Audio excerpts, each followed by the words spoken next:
د غرغښت عالي مرکزي لیسه هغه ښوونځی چې خوستي زده کوونکو د لومړي ځل لپاره پکې د عصري علومو د زده کړو په موخه قدم کېښود.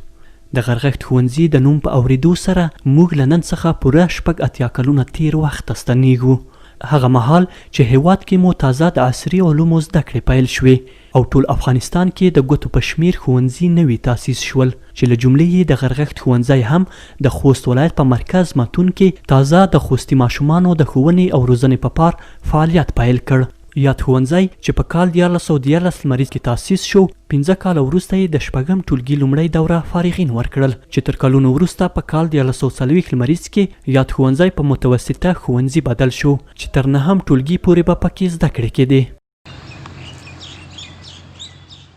د 3 کلونو په تیریدو سره په 1943 لمریز کال کې پکې د ثانوي دورې 10م ټولګی تشکیل او په 1945 لمریز کال کې د 12م ټولګي څخه لومړی دوره فارغین ورکړل. د غرغښت د عالي لیسې څخه تر دې دمه په 55 دورو کې شاوخوا 4500 تنه زده کوونکي فارغ شوي چې د لوړو زده کړو په بشپړولو سره اوس مهال د هیواد د خدمت په موخه په دولتي او غیر دولتي چوکاټ کې بېلابېلې دندې پر مخ وړي. دا چې د غرغښت عالي لیسې تاریخي ارزښت په څه کې دی او د هیواد په علمي، سیاسي او ټولنیزو حالاتو تاثیرات څه وو، په اړوند یې د خوست د پوهنې رئیس نصیر احمد روخان روحي ته وویل. کله چې په افغانستان کې مدرن زده کړې مروج کېدې د هغې سره جفت په خوست کې د غرغښت په نوم باندې لومړنۍ ابتدا رامنځته شوه. دا وروسته د یوه ډېر علمي او اکاډمیک مرکز په توګه یې وکولی شول چې د افغانستان د نظام په اډانه کې په مختلفو برخو کې د رهبرۍ لیول اشخاص وروزي او بیا یې د نظام په واک کې ورکړي. دې لیسې په تیرو 80 کلونو کې چې د فعالیت په مختلفو برخو کې کار شوی، یوه لویه برخه د خوست د موجوده کادرونو له همدغې لیسې فارغ شوي.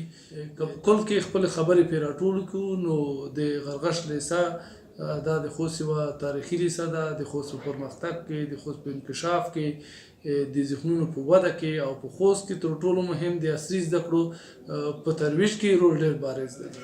دا زموږ لپاره د ویاړ ځای دی. ژورنالیست، لیکوال او د پوهنتون استاد امیر بهیر چې له نن څخه 50 کاله وړاندې د غرغښت لیسې زده کوونکی و، د خپل زده کړیز بهیر او د غرغښت لیسې اړوند خوږې خاطرې لري. په دې کې هلکان نه ځایېدل، حتی په هغه بیرون چمن کې د ونو لاندې موږ په صنف کې نه یې ناست، موږ درس د ونو لاندې شروع کړی. هغه ځای کې ونو لاندې ناست وو، استادان به موږ ته درس وایي. لوړ صنفونه به یوازې په مکتب په دننه کې وو. دا موږ چې کوم اول صنف کې، دویم صنف کې، دریم صنف کې به وو، دا موږ ټول په هغه خاوره کې به ناست وو یا تر ونو لاندې به ناست وو. حتی زموږ لپاره هغه وخت کې پوزکي خو نه وو، خو سترنجۍ وي، زړې سترنجۍ به اچولې وي، هغې باندې به موږ ناست وو او موږ به درس وایو. خو افتخار مو کوو، یعنې دومره متعلمین دوی ته راتلل چې دوی نه شول جذبولی. هیچا بېنضبطي نه شوه کولی، هیچا بد اخلاقي نه شوه کولی، هیچا غیر زیري نه شوه کولی.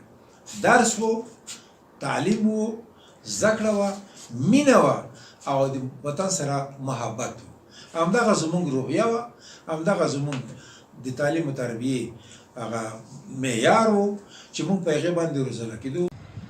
اوس مهال په غرغښت عالي لیسه کې د 9 رسمي او مسلکي ښوونکو پر مټ د 129 تنه ښځینه زده کوونکو په ګډون شاوخوا 2800 زده کوونکو ته زده کړې ورکول کیږي چې هر کال په اوسط ډول له 115 څخه تر 125 تنو زده کوونکي له 12م ټولګي څخه فارغ او لوړو زده کړو ته لار پیدا کوي. ګل رحمان چې د 6 کلونو را په دې خوا د غرغښت عالي لیسې د مدیر په صفت دنده اجرا کوي، روحي ته خپلو خبرو کې ویل چې یاده لیسه د هیواد په کچه د پرمختللو لیسو له جملې څخه ده او تر ډیره یې د مسلکي ښوونکو پر مټ د زده کوونکو اړتیاوې او غوښتنې پوره کړي دي. مور حیثیت ځکه ورکړله شوې ده چې اولینه لیسه چې په 1914 کې تاسیس شوې ده هغه غرغښت لیسه ده، چې بله لیسه په خوست کې نه وه موجوده. د پرمختګ او خو روزنیزو پروګرامونه چې دی د خلکو غوښتنې پوره کړې دي. علت یې دا شی دی چې دی په تجربه، لیسانس، مسلکي استادان د هغې وخت نه تر نن ورځې پوره لرل او لري یعنې د دی په استادانو کې غوروی شوی ده. هغه استاد چې ښه ثابت شوی ده په خپل مضمون کې په خپل مسلک کې ښه پوره وړتیا لري، هغه استادان دلته استخدام شوي دي او دلته یې کار کوي. د غرغښت لیسې زده کوونکي هم د خپلو ښوونکو له کړنو او تدریس څخه خوښ دي. استادان په خلکو ډېر ښه دي، ښه کیفیت لري ځکه ماسټر او لیسنسا استادان موږ لرو. ښه دي استادان او د درسي کتابونه پلان هر څه زموږ لپاره ښه دي. غرغښت لیسې مو بې حیثه ښه زده کړې چاپېریال مثلا موږ ته چاپېریال وګورو پاره استادان یې بې حیثه پیاوړي استادان دي. د نورو لیسو په شان غرغښت لیسه دومره قوي لیسه ده چې خوست کې هېڅ سیال نه لري دلته او نه یې وینو یې راتلونکي کې. د یادونې ده چې د غرغښت عالي لیسه د 15 بابا درسي تمرینو په لرلو سره په ټوله کې 40 درسي ټولګي لري چې ترڅنګ یې د زده کوونکو د عملي زده کړو لپاره د لابراتوار او کمپیوټر خونې سربیره د زده کوونکو د معلوماتو د زیاتوالي په پار عامه کتابتون هم شتون لري. فرید عتیقي، روحي خبري اژانس، خوست.